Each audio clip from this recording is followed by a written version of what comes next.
Welcome to the Rethink Sales Podcast. I'm Mark Danilo. And I'm Michelle Seeger. And Michelle, today we're going to be talking about a really cool topic, one of my favorites, which is ROSI, Return on Sales Investment. And we're going to be getting into the details of what drives ROSI and the components. Yeah, I'm very excited about our podcast today. And Mark, we're going to have two very special guests joining us today. That's right, Roberto Mallmann and Zach Rosenblum on our team. And we're going to get into the how-tos and the details to really make ROSI work.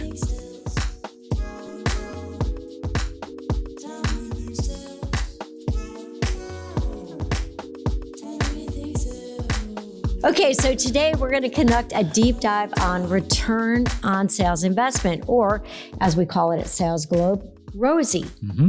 We're going to be talking about what it means to your business, what it is, what it means to your business, and why it's so important. Right. And it starts, Michelle, with a baseline understanding of where you are, and then getting into, well, why am I here? And what's behind it? And how do we move ahead and improve our ROSI? That's right. So before we dive into return on sales investment, I would like to introduce our guest today. So I'm very privileged and really excited that we have actually two of our own consultants here. And to my right, we have Zach Rosenblum, who is our business operations and market intelligence team leader here at SalesGlobe. That is a mouthful. Who came up with that title anyway? I think you did. Okay. And he's also a part-time actor. So Zach, welcome. Thank you for having me. And to his right, we have Roberto Mallmann, one of our directors of consulting services, who is a go-to-market expert. So thank you so much for being here today with us, Roberto. Okay. And then to my far right, or I guess to my left, of course, you've got Mark Danilo and me here. So we're going to have a great, lively conversation today around return on sales investment. So, Mark, the first thing that we thought we would do would be just to really level set a little bit around, you mentioned where you are today, and that would be, looking at our revenue and cost, and then getting into why we're there and how we'll drive ROSI. So you developed with our team a great graphic that really describes that. And I'd like you to kind of take everyone through that, if you would. Yeah. So I think the thing to understand about return on sales investment, or ROSI as we're calling it, is that it's not just about the calculation itself. Mm-hmm. So if you look at it at its first level, it's return, or your sales, divided by your investment or your cost, right? And you could take it at that, at face value. And I think that's, where a lot of people, a lot of companies do that. They just look at that number, or they look at the inverse of that number, which is your cost of sales. So, your cost divided by sales, and they go, okay, that's it. What does that mean? How do we compare with everybody else? But I think the key on this, it's kind of like getting your cholesterol reading, right? You got your HDL and your LDL, right? So you got your good cholesterol and you got your bad cholesterol. And the doctor tells you, first thing you do is you get a little mad. And the next thing you do is you go into denial. And then you go, okay, well, what do I do about that? Well, you got your HDL on the top, which is the good cholesterol. That's your revenue, right? That's your return. That's what you're getting. And then you get your bad cholesterol on the bottom, which is your cost, right? We don't want as much of that, right? So it's kind of like that. It's like, okay, doctor, here's where I am. Now, what does it mean? What does that mean for the kind of industry I'm in, the kind of business I'm in? And then what do we do about it? So when you start to dig down to the next level of it, that's where you get into the drivers question. So what are your revenue drivers, or your drivers of return? And what are your cost drivers? And that explains why you're there. And then you can get down finally to the next level, which we'll dig into, which is, well, what are the components of that? So what are the components of those revenue drivers around the markets we're lining up to, and our capacity, et cetera? What are the cost drivers in terms of our sales costs and our head count and other things, technology, sales enablement that are feeding into that? And by understanding that, that's kind of like going to the gym, right? So we figured out our cholesterol. Now I'm going to go to the gym. I'm not going to have those egg shakes every morning anymore. give me the shakes, but I'm going to do something about that. And rather than just cutting cost, rather than just trying to lose weight, we're going to build muscle. And that's the idea. We see too many companies right now just cutting cost. And so now let's figure out how to go to the gym and how to fix it. how to get strong. Oh gosh. Okay. I love that analogy. And what we have found is that there's just a pattern every single time that, times are tough. What we find is that companies are really they're looking at just cutting costs, right? Right. So they're focused on that one thing, or you're saying the LDL. They're focusing on like, what do I do about that? But they're not really looking at the HDL, which helps you really far surpass anything that lowering that LDL can do, right? So I actually love that. That's a really good thing. So I was thinking about a couple of examples. And the first one I thought about, because I was thinking about some clients who we work with, and I was, when we're talking about that HDL or those revenue drivers, if we think about, we're in a market today, and a lot of our clients are saying, we've got weakened demand, like there's just not the demand for our products. So rather than just looking at, which is the immediate, how do we cut costs? And I was just talking to one of our global partners this morning, and they said that they're looking at massive layoffs right now, in addition to no travel at all. And if there is any direct client-facing travel that's going to be required, it's going to require like a very high level of approval. Okay, so they're focused on that LDL. But let's say they were focusing, and this is what we were discussing, was their margin, right? So how do we improve margin? So if you have lower demand, they're not going to do anything to increase the demand for their product. So if you got weakened demand, and instead of just cutting costs, you're focusing on bringing up your margin, well, doesn't that help level the playing field and make you healthier all around? Yep. Hey, another client I was talking to this morning kind of said a similar thing, Michelle. He said, and this is an old adage, you can't cut your costs to prosperity. I'm paraphrasing. So you can't cut costs on your way to prosperity. I mean, you've got to do something to grow that top line. You've got to grow your productivity. I think we're going to hear some of that from Roberto in a few minutes as well. So, Mark, I just wanted to take a minute and recap our last podcast. So it was a pretty fast introduction. And what I really wanted to do today was get into the revenue drivers, the costs, how companies can look at this for their own business to really drive growth in times like we're facing today, and why it's really important. Yeah. So let's take a look and just recap on those big pieces of the ROSI equation. Like, so what we said basically is that ROSI equals your return on sales investment, return meaning your revenue, or you could even look at it as other indicators of growth divided by whatever you're putting into that to get that, your investment. When we break it down on those components, Michelle, we're looking at 5 big pieces on the numerator and 5 big pieces on the denominator. Now, these are not, MISI, mutually exclusive, collectively exhaustive, meaning that there are other ways to combine these and other components you can certainly add on, but these are indicating some of the major ones. That's great. So now let's take a look at the big picture of why looking at return on sales investment is so important. And then we'll get into some of the revenue drivers and levers that you can pull. We'll talk about the costs, and then finally, we'll even get into how you can measure your own baseline. So Roberto, let's get your perspective a little bit on what return on sales investment really means and some of the experiences that you have had in working with companies on growth in times of weakening demand. I think it's a perfect time to talk about ROSI, especially because we are in this time of crisis and inflation coming up. And in the environment that I came from, that I grew up, inflation means opportunity. That's a time that in the market you have a smoke screen, everybody's talking about price increase, and you can make real big adjustments in your organization. But you kind of can take 2 approaches. You can hide inside your shell, cut some costs, and wait for the storm to go over. Or you can plan for it, make the adjustments, invest in the markets or segments that it's more profitable, more strategic for you, cut the costs that are bad costs, and be ready because the storm is going to pass. And when it's passed, instead of being a B player, now because you made these adjustments, you can be a A player. So it's a great time to make decisions about this and think about how do you want to position for the future. Yeah, I think it's a great point. I mean, that is the immediate reaction: hunker down and wait till the storm is over. And I forget who said it, some nefarious person, but never let a crisis go to waste, right? So there's opportunity in this time. And I think, Roberto, to that point, I think that's probably why we're seeing so many layoffs with companies as well. It's like, okay, there's a storm, there's cover for us to do that kind of stuff, but there's also cover for us to make other adjustments. Well, it's not for, if you think about the stock market, the record profits that the organizations are taking, big part of it is driven by the factor of price that companies are taking, right? That's very obvious.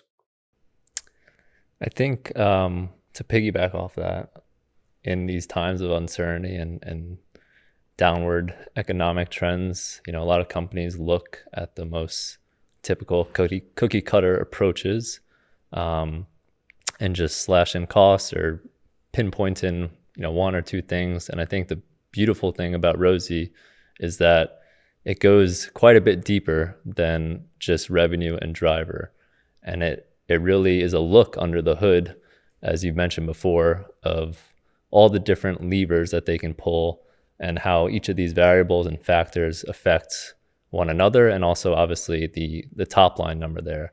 So the companies that do elect to go the more courageous, brave route and try to take a more competitive approach to really understanding their business and envisioning how can they come up on top out of this time. Those are the ones that are going to do well and bode well in the future. So there's opportunity here outside of the standard approach here, and it's really necessitates a deeper look under the hood, and we'll speak a little bit to some of our projects and experiences kind of in that realm in a little bit. So, Zach, you did some research that I thought was really interesting from DraftKings. And share a little bit of what the CEO's position is in these tumultuous times. I was impressed with what he had to say. Right. So I came across, I was reviewing some of DraftKings annual reports and their reporting based on the end of the year, looking back on 2022, and you get a lot of good information outside of companies' filings that they're required to do with the SEC. So of course there's your 10K, your proxy, your investor presentations, press releases, all that. But I came across the CEO share letter. And typically when I view one of these share letters, they're once again kind of cookie cutter and have some sort of typical standard language in it that's, recapping the year end and, positive look on the future here. But the CEO of DraftKings put in a little opinion piece within it that I thought was interesting. And he mentioned, as we kind of just discussed, the turbulent times that we're in, especially compared to maybe the prior decade or so of a bull market versus the bear market some may say we're in right now.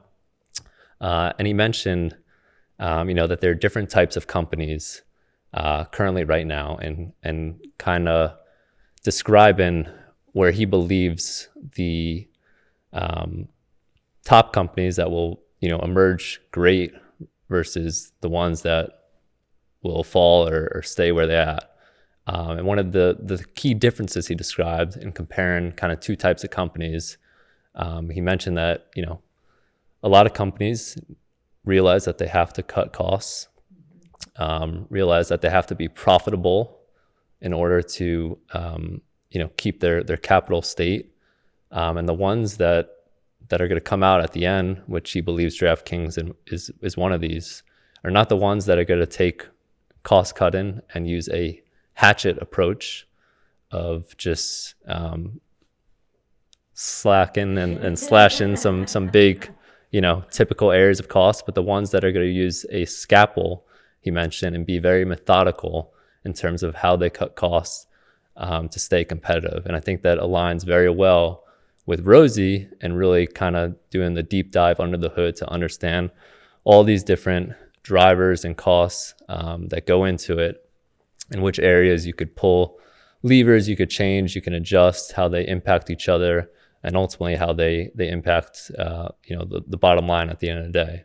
So I found that to be very interesting, and we'll see if they do come out on top in the future here. So I think that we are building the case for why return on sales investment is a more holistic and a better way to look at your business when times are tough, right? So instead of just looking at costs, really look at the revenue drivers. And I think it would be great for us to just take those revenue drivers one at a time. And I'd like to kind of round robin it with us here and talk about what each one of those mean for you. And in your own experience, what is it that companies can look for? And one of the things that we know is not every company will do all of them. Some will be more relevant to one company than another. It just really depends on your industry, the factors that are impacting your business, your maturity level, whatever that might be. We know that. So let's talk about market, which we would classify, or we call market and offer alignment. And Mark, I'll just start with you and ask you to kind of define what that means to you, market and offer alignment. So you've got a few pieces in there. You've got the market itself, and you can say, well, our market is of a certain size, large, small. What is the addressable part of that market? And then what are the segments? And then how do we look at that market, right? So you've got your market, your playing field, and then you've got the alignment of the organization to the market and also to the offers that we're going to bring to market. So where you may look at the market and say, well, there's plenty of opportunity here. The action step is to get into what's addressable and how are the decisions, how do the decisions we make drive our ability to get more of that market? And a lot of that is around how we're lining up to it, what offers we're bringing to market, how we're looking at the market in terms of current customer retention, penetration, new customer acquisition. So a lot of moving parts there. But you could think of this as the big piece of how does our organization, how does our coverage model match up to the market? And so as we're coming, post-COVID now, and then we're going into this whole new environment, we've had so many changes in that alignment situation coming out of COVID in terms of hybrid roles, use of different types of channels, omni-channel. So things have been evolving there. And now it's, I think pushing further to get even more efficient in terms of how we're doing that and putting it together. Yeah. And as you're saying this and explain this in a higher level, what comes to my mind is an example. So I had a customer like 18 months ago, and what we decided was to do an approach like a CPG approach on this brick and mortar. And this was like the PITA model. So we try to understand what is the population. PITA? Yes. PITA, like bread? Like the bread. Like yes. the bread, okay. That stand for population, incidents, transactions, and amounts. So that was like a market. Let's think in a supermarket. I cannot give away the name of the customer. And we understood what is the population that he was trying to address. And there was 10,000 residents around him. We also understood the incidents that we had. So let's say that they had 10% of incidents of that residence. An incident would be visits to what would that be? Yes, visits how to many the store? customers were Got it. visiting them. Yep. And then we also understood the amount of transactions, how often they would be going to that store. So let's say twice a month, right? So now you have 10,000 of stores, of residents, 10% of them are customers. So you're talking about 1,000, and they're coming twice a month. So it's 20,000.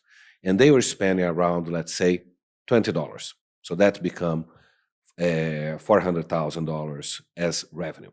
And they had an issue. They want to grow that business. And as we start to understand the pros and cons of each one of these elements that drive the revenue of that specific location, we try to map this. So we put cameras in the parking lot to understand where it's coming from consumers. And we understood that in certain neighborhoods, they had a penetration of 30%, 40%. But other neighborhoods, they had a penetration of less than 5%. So that starts to design to us some strategies on how do I communicate. Also the ticket, the average tickets, that's the transaction, the amount, right? They want to grow that. So we design combinations, the combos, for that specific location. So come together also part of the marketing piece. So if you think about this association, how to multiply the numbers, understanding the segments that build your revenue, right? That help you to understand how to drive the growth that you need further. And of course, when you associate these for the roles that you understand the kind of the ABC cost that you have for each one of these segments, it become not a bet anymore, right?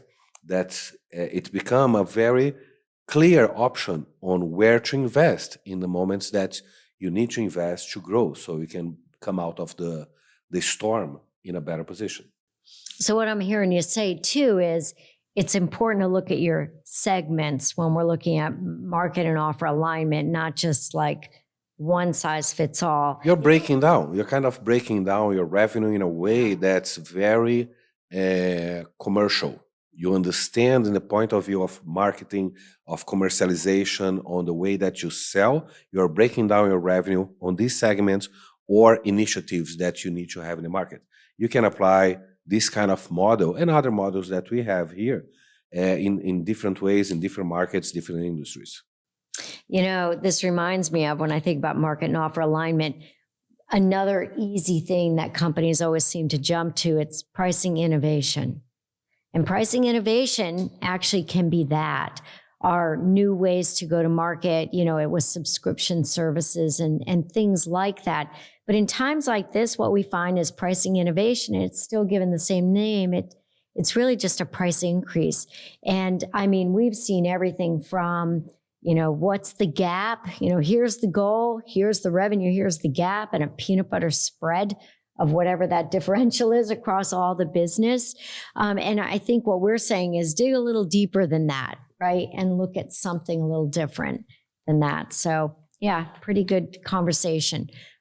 What about, let's talk about sales capacity a little bit. So this is an area that we really focus deeply with our clients on just about every project, good times or bad, right? Whenever we look at their go-to-market or their sales structure or their sales process, we end up looking at sales capacity. So let's describe a little bit of what sales capacity is, and then, you know, what the average is on what sales capacity looks like in the market.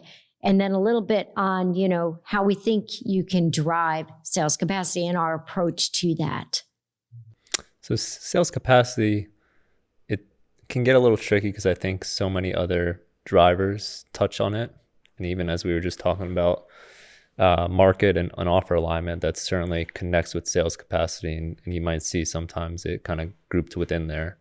But to me, one of the biggest things of sales capacity is certainly sales time, how sellers are spending their time, and the way here at SalesGlobe that we typically define that or illustrate that is by classifying different buckets of items, different tasks they have, whether they're true sell-in time, they're value-added time, meaning that they're needed components that help kind of support the sell-in time, or maybe they're non-value-added time, such as kind of internal meetings or other items that, hey, you know, the sales folks probably shouldn't be the ones doing this, and it's taken away from their sell-in time. So to me, that's kind of the biggest component of sales capacity. The way that we measure it here is we utilize a product called Sales Time Optimizer, where essentially we'll do a study on sellers over the course of usually a week or two, and have them kind of input their time daily in terms of the different activities that they're doing. And then we'll code those activities to the buckets that I just mentioned in terms of being sell-in time, value-added time, non-sell-in time.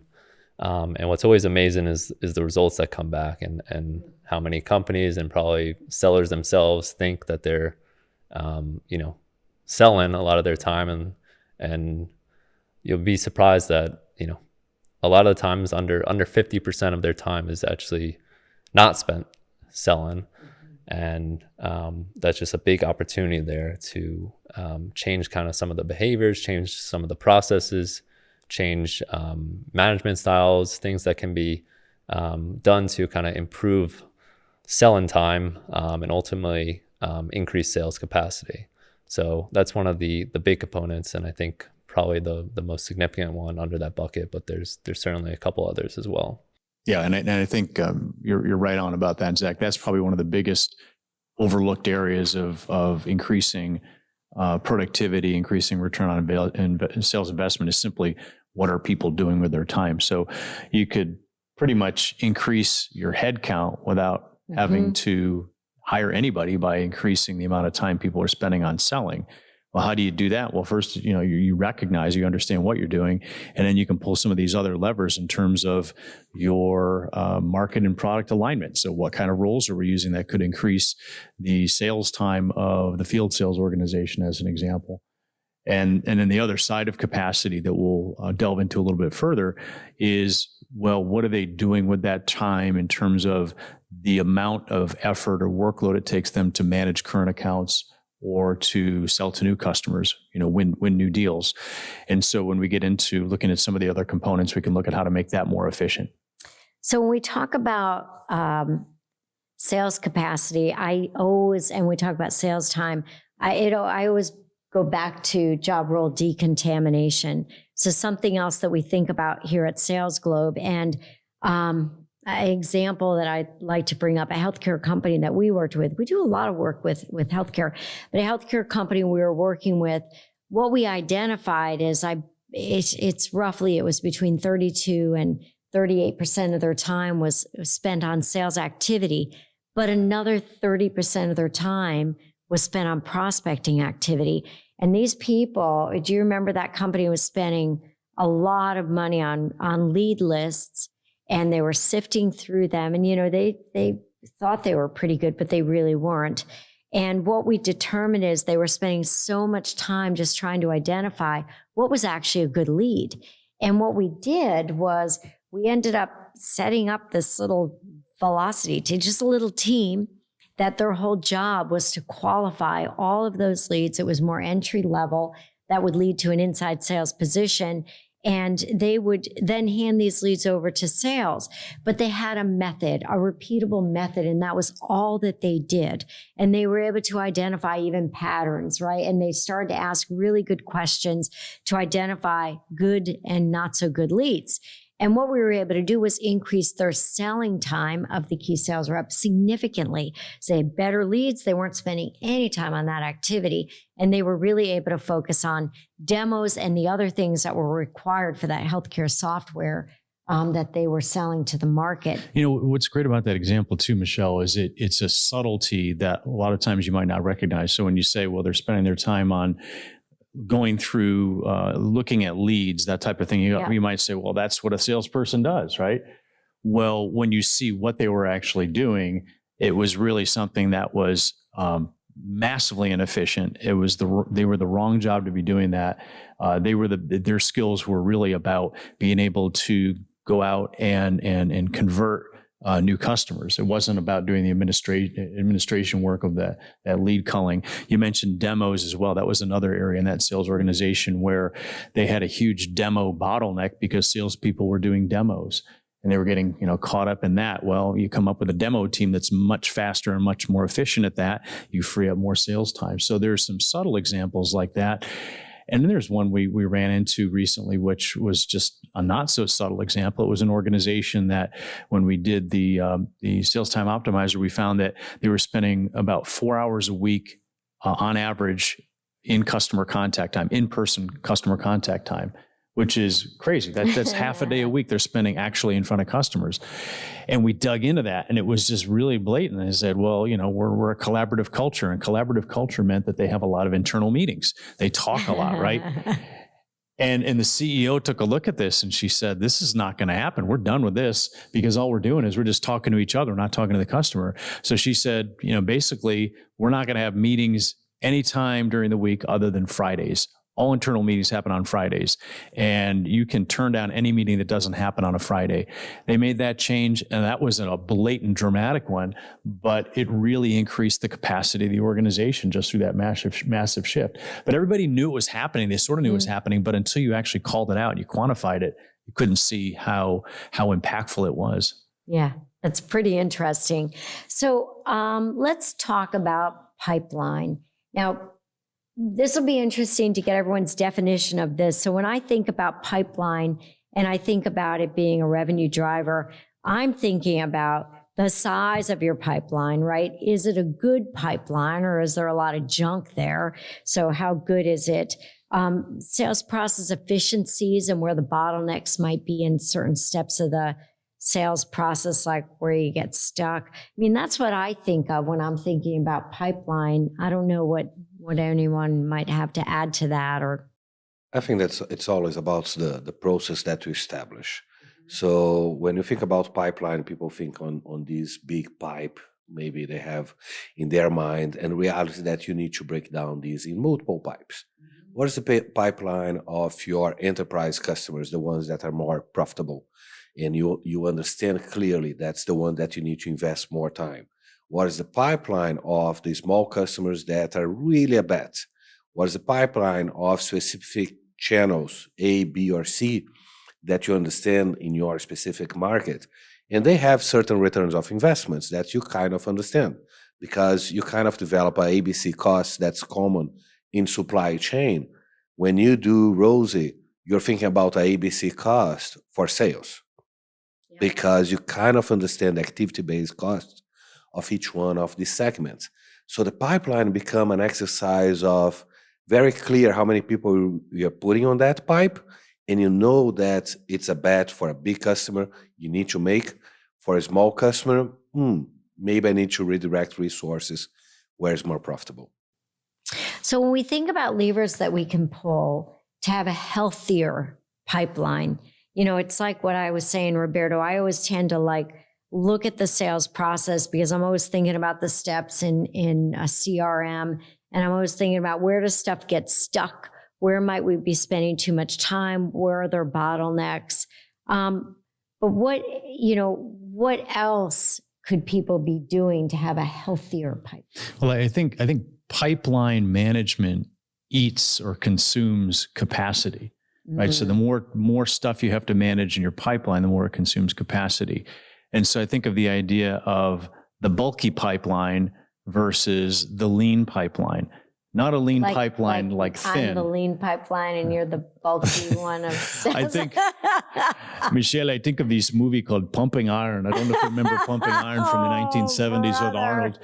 But they would bulk up, right? These guys would bulk up for the bodybuilding contests and they would get huge, right? And people, they like to bulk up in their pipeline. They like a huge pipeline because when their sales manager comes asking, how are things going?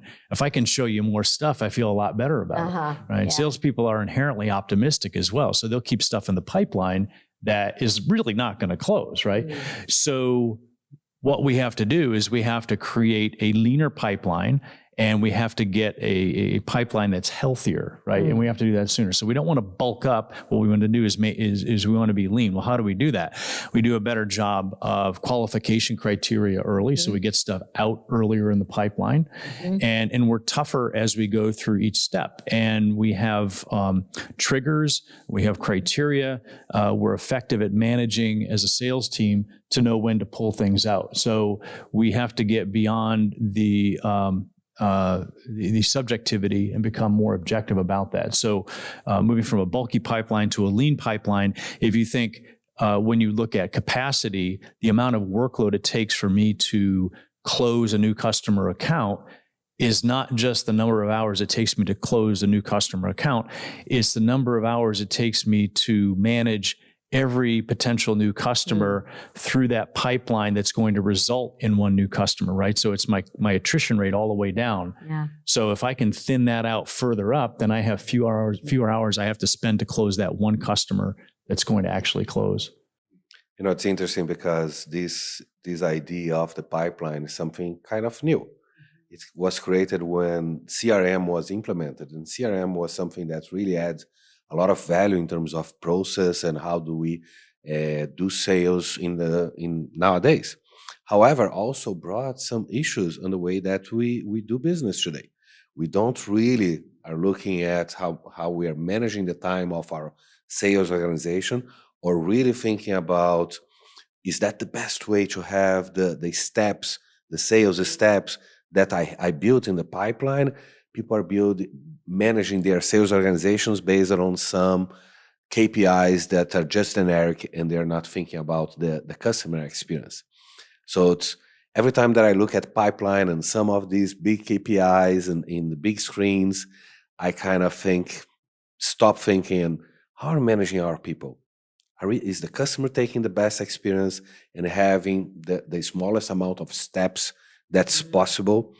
Do I have a product, or I present my product in a way that I need to stay calling the customer, or I present my product in a way that the customer wants to talk to me? Is the difference between the inbound and the outbound. And in the end of the day, I take inbound over outbound any time of the day because it's much easier, right? Yeah, that's a great point that you bring up. So CRM has caused some companies to really get more mechanical, process-oriented, SLA-oriented, but often at the expense of the customer experience. Mm-hmm. Yeah, we can't forget about that one. All right, so let's talk now about velocity. Now, again, what I'm thinking about, like time to revenue, that would be one of the things.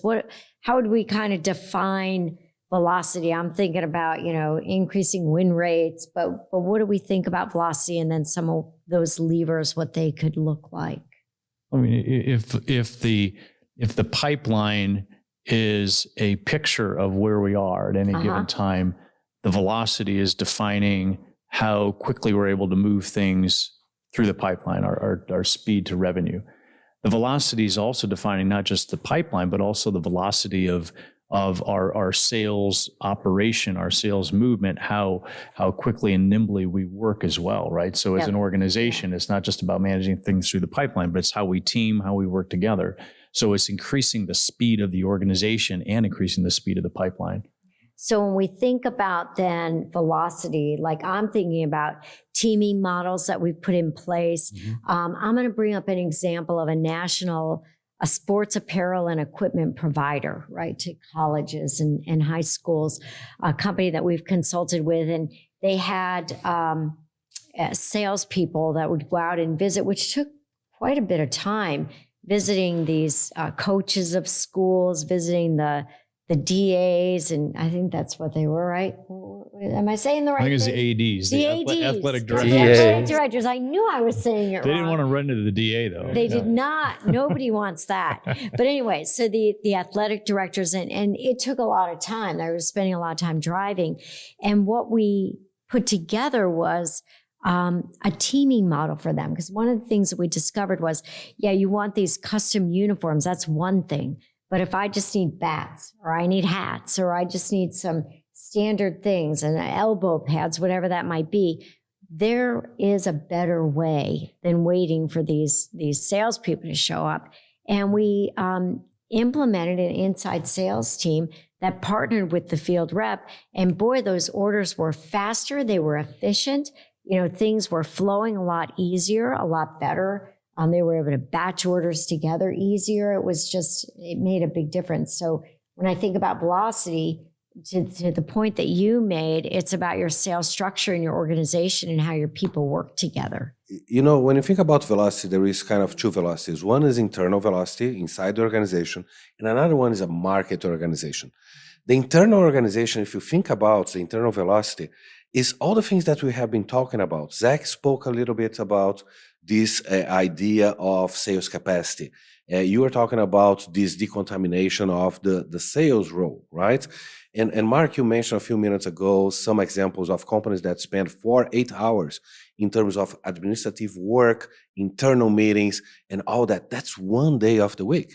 And if you remove these and kind of move to more activities that really help the customer, you are gaining a lot of time. You put more 4 hours, remove 4 hours of administrative tasks.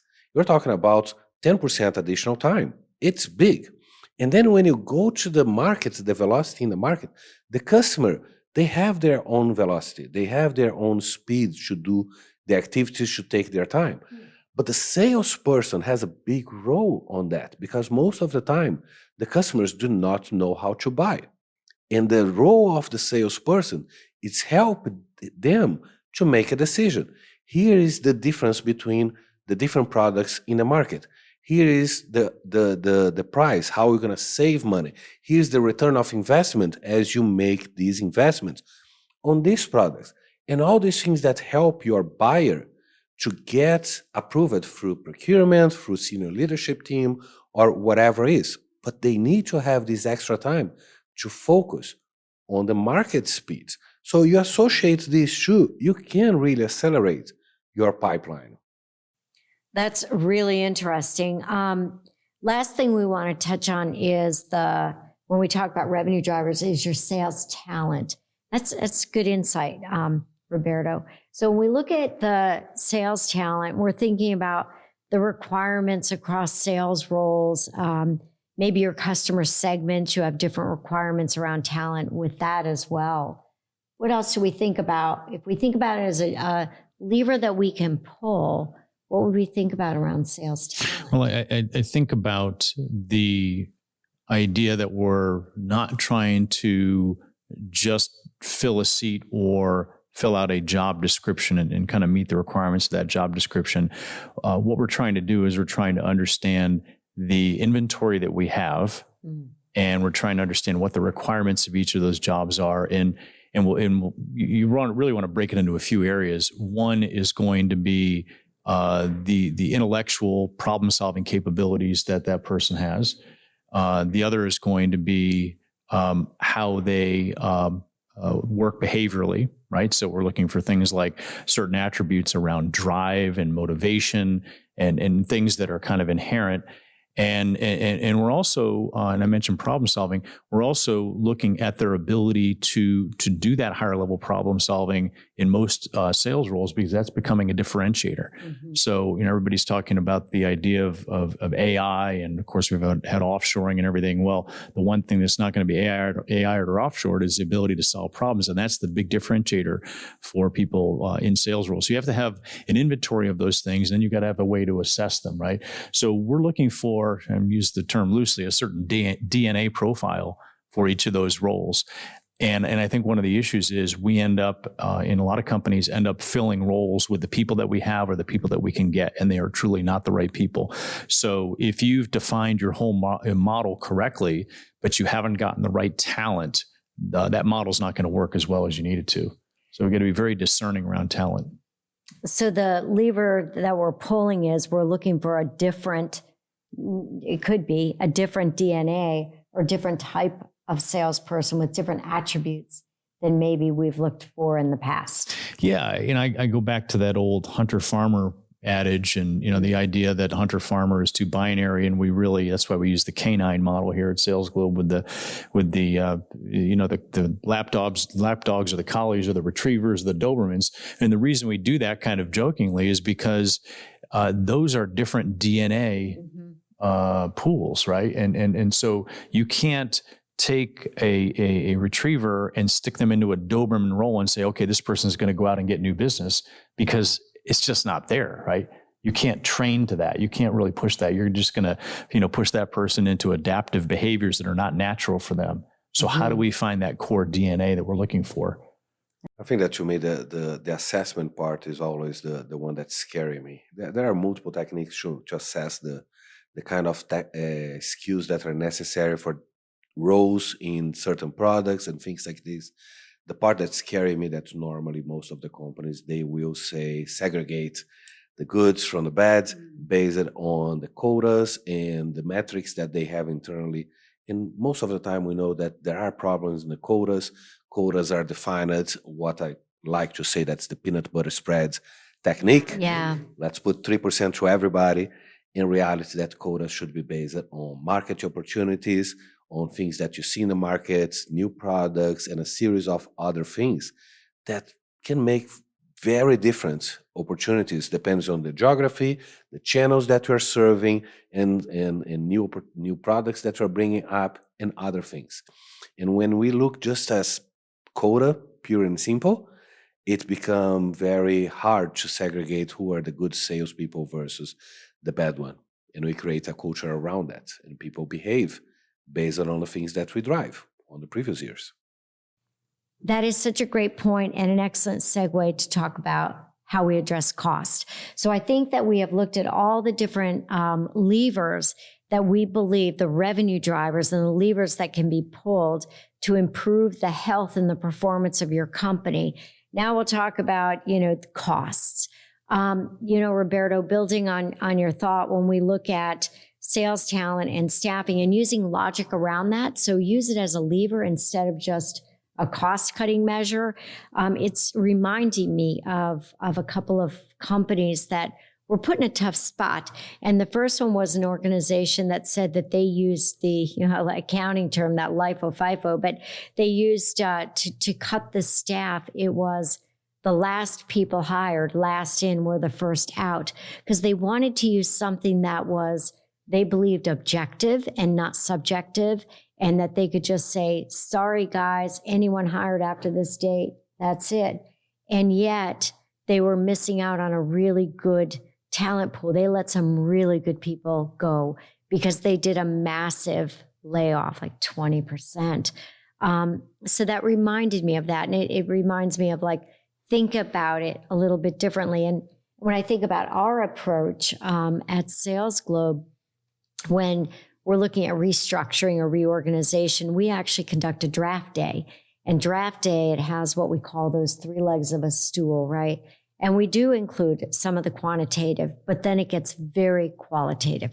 So quantitative is, did they hit their number, right? Which, can be just too, it may not be the objectivity that you're looking for. So we also look at putting them through an assessment that talks about the qualitative attributes that are required for that job, problem-solving capabilities. We do a customer scorecard type of thing, get some real-time feedback from management as well, and do a more well-rounded approach to understand. Draft day says, do we, place someone in a certain role? Do we redeploy them into another one, or is there just no place within this particular organization? Yeah, I think that's certainly a more enlightened approach. Yeah.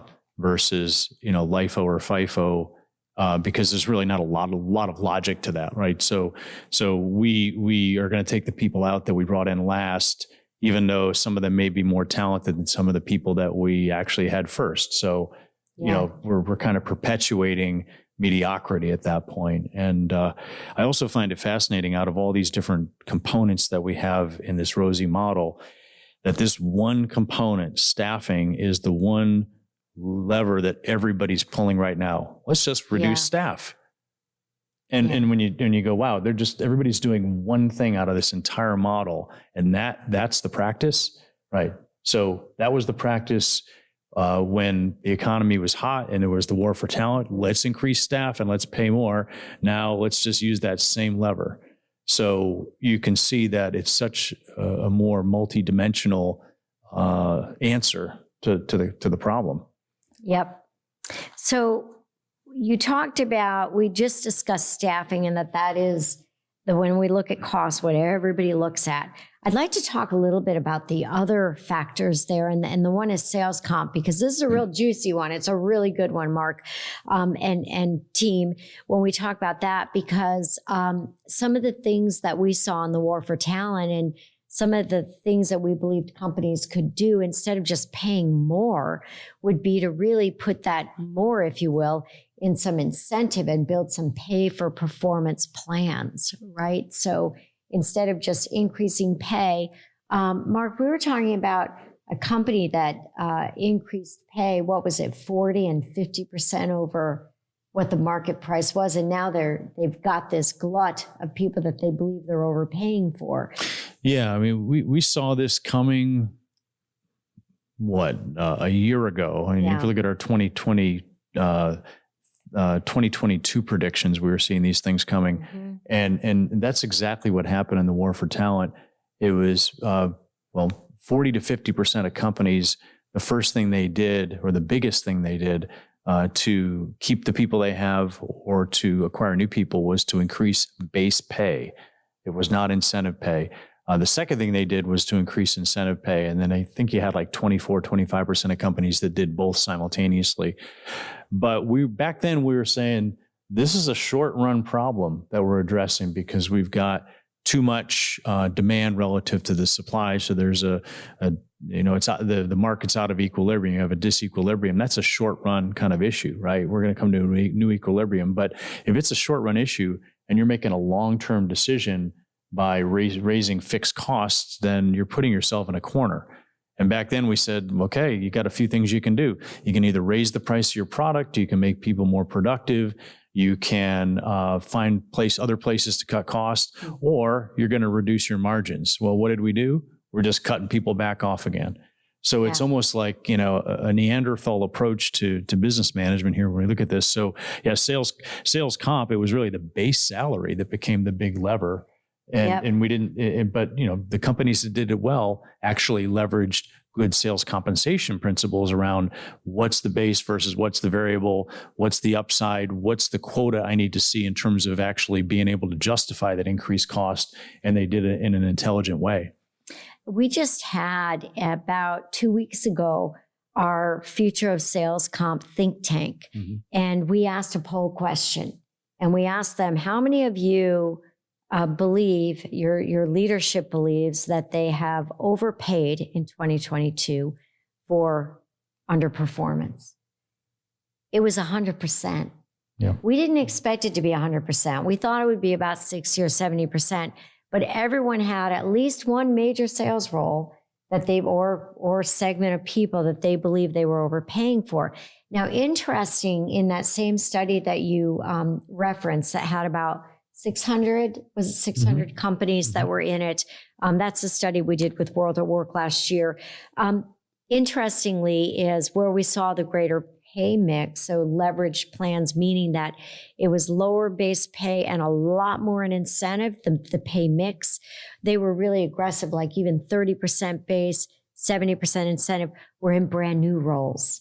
So that hybrid sales role, do you remember that? Right. So we're starting to see more, we are starting to see for some companies that they are beginning to create highly leveraged plans.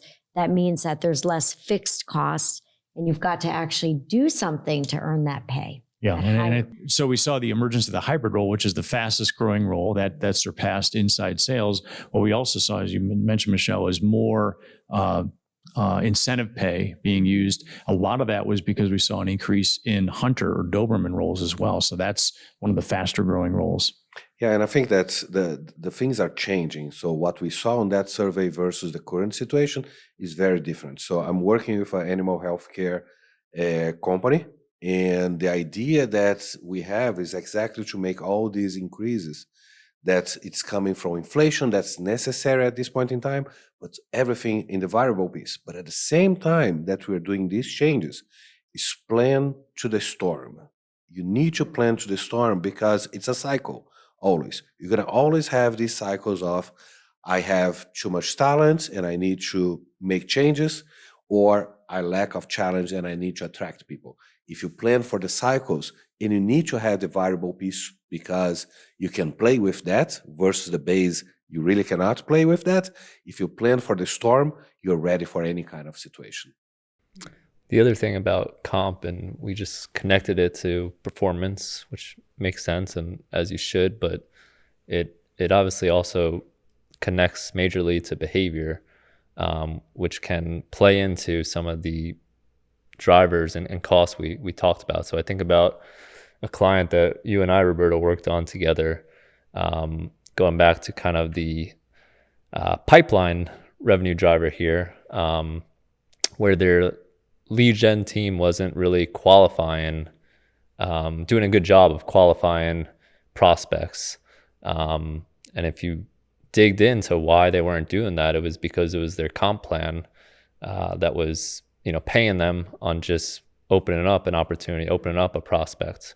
So of course the comp plans connect to performance and measure and a pay per performance plan, but it also drives a good bit of behavior, which could have, obviously connections and factor into some of these other costs and revenue drivers that we've touched on here.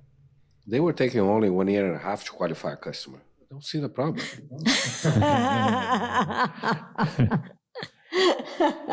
Okay, another hot area, because everyone's saying like if they were going to make, again, this came out of that survey, any investments they were making, it was in technology. And, let's talk about the tech stack. Like what is it that a tech stack really does? I mean, I think about it as, something that could also help add to capacity. But what do we think about, when we think about cutting costs or investing or whatever, what the tech stack has to do with any of this? Well, I think the tech stack, as you mentioned, Michelle, can be an enabler, right? So that can actually increase our efficiency. Supposed to be anyway, if we do right? it the right way. I think the trap is that it becomes a panacea, particularly things like CRM, where it's going to solve our problems, yet it doesn't, because we haven't fixed those other areas. Many of them in the numerator of our equation here, or our fraction, we haven't fixed those things in terms of pipeline management, coverage model, that type of thing. So, our CRM and our tech stack ends up kind of making that even worse. Tech stack can also decontaminate sales roles. So when you find out that a role is spending too much time, which we've seen a number of times, on things like pricing and quotes, you can actually justify putting in a pricing system to decontaminate the job and make that much more efficient. So it can be a huge enabler. Yep. So then when we think about, enablement, we think about anything else as well as expense. So the reason we have, these 5 cost areas, these 5 drivers, is because every company we know, when they look at their costs, for example, we know everybody has staffing. They have some kind of a tech stack. They've got, incentive compensation that they're paying. But then when we look at other expenses, whatever they might be, that can be really custom by company, as well as other enablement, whether they're prioritizing training or not, or whatever that looks like. So that's pretty much, where we are on return on sales investment. And now what I wanted to shift over and talk about was how companies can create a baseline. So we've talked about, these revenue drivers, and we talked about cost, but then it's like, how do I know what it looks like today? And I know that's a code that we've been trying to crack here at SalesGlobe. And we really decided to take a step back and simplify it, because it doesn't have to be that complicated. And once you create a baseline and then you pull levers, you can go back and measure. Again, something simple. And, Zach, you helped us on identifying how we can actually look at a baseline from which people can begin to measure their return on sales investment. I'd like you to share a little bit about that. Right. So of course, as we just discussed, ROSI is far more complex than it looks on the surface. But in terms of getting to a baseline and utilizing that as a good gauge, we thought it's best to kind of simplify it, to be able to easily measure, find, and just keep consistency across the board. So the approach we're taking here at SalesGlobe is we've gone back into our database. We're looking at our previous clients and really simply taken the total operating revenue for either the whole sales org and the whole company, or if we only have certain divisions or segments of data, we're taking the operating revenue associated with that division or segment, and we're putting that over a simple sales cost, which is their base plus their incentive to get their total target incentive. And that is kind of what we're utilizing as a top line ROSI number. And like I said, the reason we made it that simple is to be able to keep it consistent, easily measurable, and understandable across the board.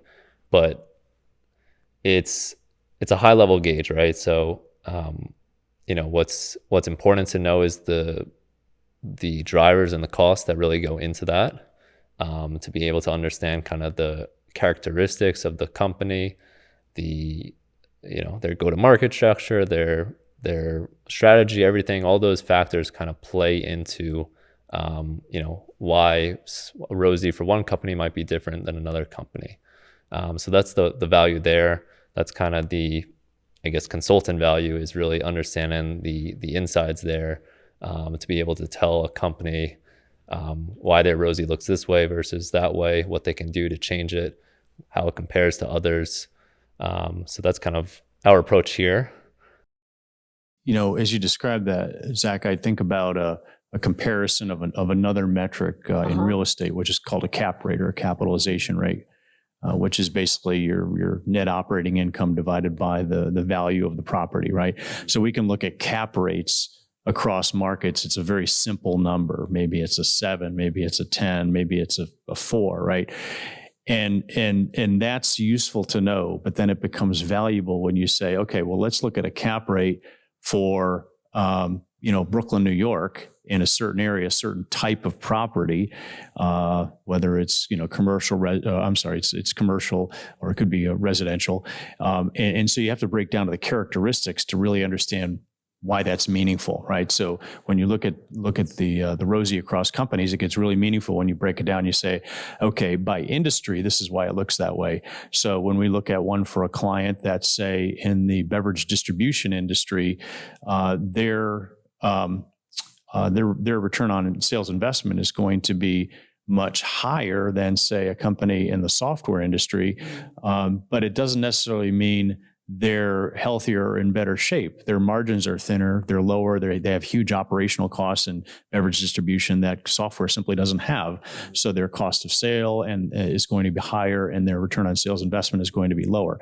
So compare software to software, compare beverage distribution to beverage distribution, but then look for ideas across industries that you can apply to your industry to maybe improve your return on sales investment. I agree. I think that these are become like good reference points for us to compare.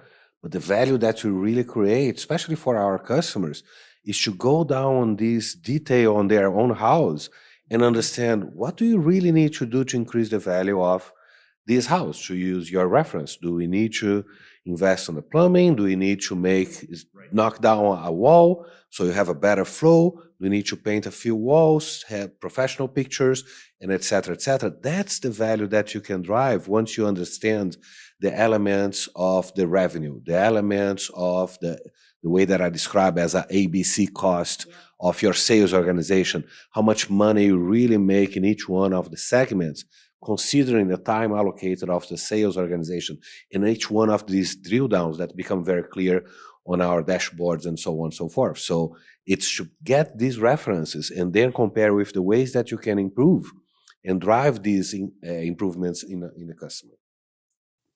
Yeah, I think it's brilliant, but of course, we came up with it. But in all seriousness, the beauty of the simplicity of just looking at your baseline. So forget about the cross industry. That's something that we are trying to figure out, and it's a bit more complex.